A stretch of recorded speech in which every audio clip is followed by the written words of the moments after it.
Good morning everyone. আশা করছি আপনারা সকলে সুস্থ আছেন, ভালো আছেন। তো আজকে সানডে, এখন বাজে 7:30। তো আমি স্নান সেরে চলে এসেছি। তো এখন ব্রেকফাস্ট বানাচ্ছি। তো আজকে ব্রেকফাস্টে বানাচ্ছি ফুলকো লুচি আর কাবলি ছোলার ঘুগনি। এই ধরনের খাবারগুলো ছুটির দিনেই খাওয়া হয়ে থাকে, কারণ অন্য দিনগুলোতে সময় পাওয়া যায় না। আর তাছাড়া সবাই মিলে খেলে ভালোও লাগে খেতে। ছুটির দিনে বাড়িতে থাকি, সময় পাই বলে এই ধরনের খাবারগুলো বানিয়ে থাকি। আর তার সাথে বানানোর এনার্জিটাও থাকে। দুপুরে চিকেন বানাবো, তার জন্য পেঁয়াজ রসুনগুলো সমস্ত কিছু করে রেখেছি। আর আমি অন্য কাজে ধরবো, এই কারণে ওগুলো সব রেডি করে রেখেছি, পরে শুধু চিকেনটা আনলে বানাবো। তো এখন চলে এলাম আমি আমার চেম্বারের রুমে। তো এই রুমে আজকে রুমটা একটু ঝাড়বো, কারণ অনেক দিন থেকে ধুলোবালি পরে রুমটার অবস্থা একদম বাজে হয়েছে। ঝুলগুলো ঝাড়তে হবে। তো সামনে এদিকে পুজোও চলে এসেছে। তো যেহেতু আমার এই কয়েকদিন একটু ছুটি রয়েছে, তো এই কারণেই কাজগুলো আস্তে আস্তে একটু করে কিছু কাজ এগিয়ে রাখছি আর কি।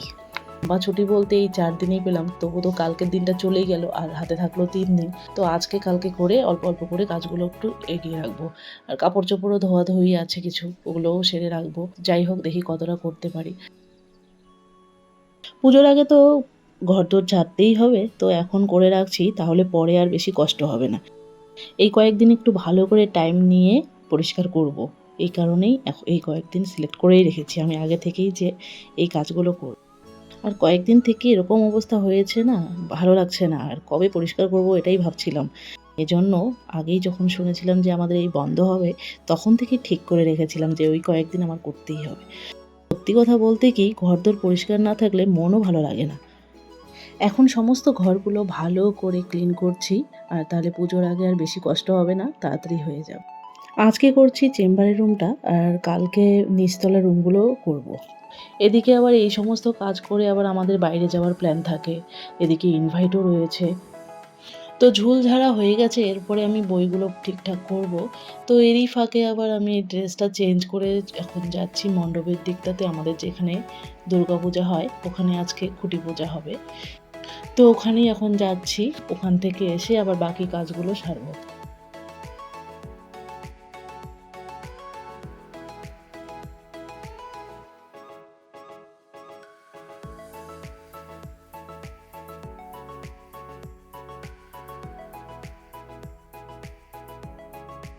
ডান্স করো, তুমি আমাকে শিখিয়ে দিবে। হ্যাঁ হ্যাঁ।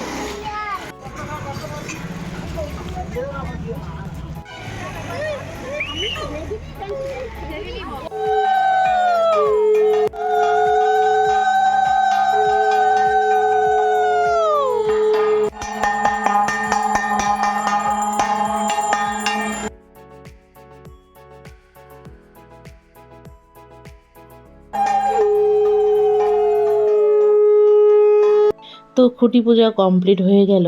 তো এরপরে সবাই মিলে সেলফি তো উঠতেই হবে। এরপর লাড্ডু প্রসাদ খেয়ে নিলাম। এখন আবার এলাম উপরে। তো এই যে কাজকর্মগুলো সেরে নিব এখন। তো ওদিকের কাজ মোটামুটি আমার শেষ হয়ে গেছে। তো এদিকে আবার চিকেন নিয়ে আসছে, তো এদিকে রান্নাটাও করতে হবে।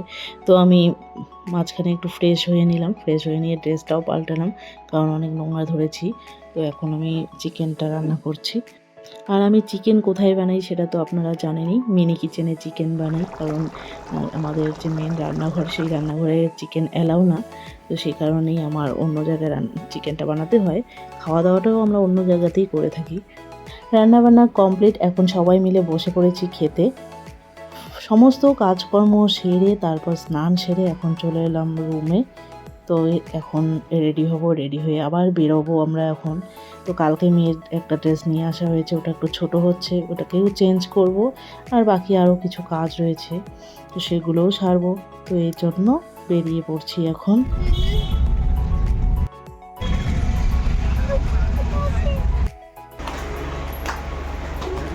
বাড়ি থেকে বের হওয়ার আগেই বলেছে যে ও ফুচকা খাবে।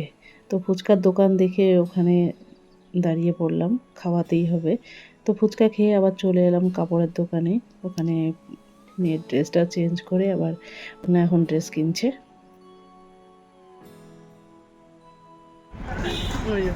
পাপা ওই যে একটা দেখো,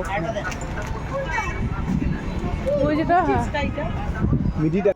তো শপিং করার পর এরপর চলে গেলাম ফাস্টফুডের দোকানে। ওরা 2 ভাই বোন খাবে চিকেন ললিপপ আর আমরা খাবো মোমো, তাই অর্ডার দিয়ে দিলাম।